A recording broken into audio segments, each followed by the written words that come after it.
programang ito ay rated SPG. Striktong patnubay at gabay ng magulang ang kailangan. Maaaring may masiselang tema, lengguwahe, karahasan, sexual, horror o droga na hindi angkop sa mga bata. Dapat maayos ang suot mo. Nakakayasang nila. Carlos. Pwede ba, Lynette? Sumunod ka sa sinasabi ko. Pero mo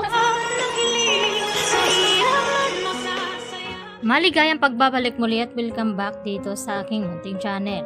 Galit na hinila nga dito ni Carlos Benitez itong si Lynette dahil sa hindi niya nagustuhan ang kasuotan dito ni Lynette. Tila pinahiya daw niya itong si Carlos dahil sa suot nito.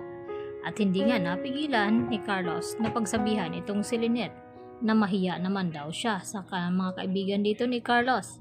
At dito nga na hindi maintindihan ni Lynette kung ano nga ang ibig sabihin ng mga sinasabi dito ni Carlos dahil nagsiselos na naman ito sa kanyang mga kaibigan na tinitingnan nga itong kanyang asawa na si Lynette. At maya-maya nga ay kinagulat ng lahat na biglang dumating itong si Annalyn at sinabi dito kay Carlos na bitawan itong kanyang ina na si Lynette dahil alam na nila ang katotohanan dahil inamin na nga ni Zoe sa kanila na itong tunay na ama ni Zoe ay walang iba kundi itong si Carlos Benitez dahil sa DNA results na pinagawa nga dito ni Don Pepe na hindi nga nila kadugo itong si Zoe. At nagbanta itong si Don Pepe kung hindi sabihin ni Zoe kung sino ang kanyang tunay na ama ay makukulong din siya kasama ng kanyang ina na si Moira. At wala na nga nagawa pa itong si Zoe dahil naipit na nga siya dito sa sitwasyon sa akala ni Zoe na hindi makakaligtas itong si Don Pepe. At narinig din pala lahat ni Don Pepe ang mga sinasabi dito ni Zoe at Moira na dapat wala daw makakaalam sa kanilang sekreto na matagal nang alam dito ni Zoe ang itinatagong sekreto tungkol sa kanyang tunay na pagkatao na hindi si Doc RJ ang kanyang tunay na ama. Dahil dito galit din itong si Giselle at RJ dito kay Zoe, lalong lalo na dito kay Moira dahil napag-alaman nila na ito pala may pakana kung bakit nawawala itong si Don Pepe, itong si Zoe at Moira at muntik-muntika na nga na mapahamak itong si Don Pepe dahil sa nalaman dito ni Don Pepe na hindi nga anak ni RJ itong si Zoe.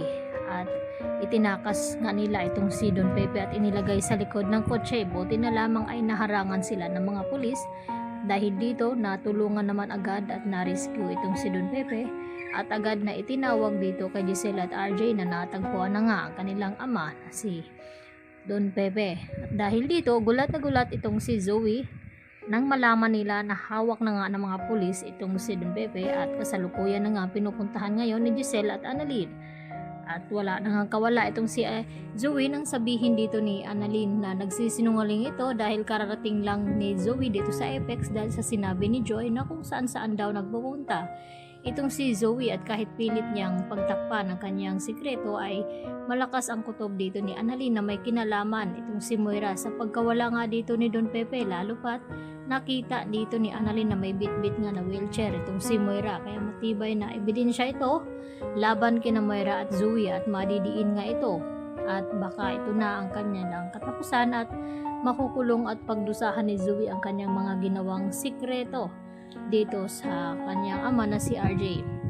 At magugulat naman itong si Lynette na ang kanyang taong pinakasalan ay niloloko lang din pala siya nito dahil matagal na nga na itinatago ni Carlos sa kanila at lalong lalo na dito kay Lynette na may anak pa pala siya maliban kay Harry at ito na nga si Zoe.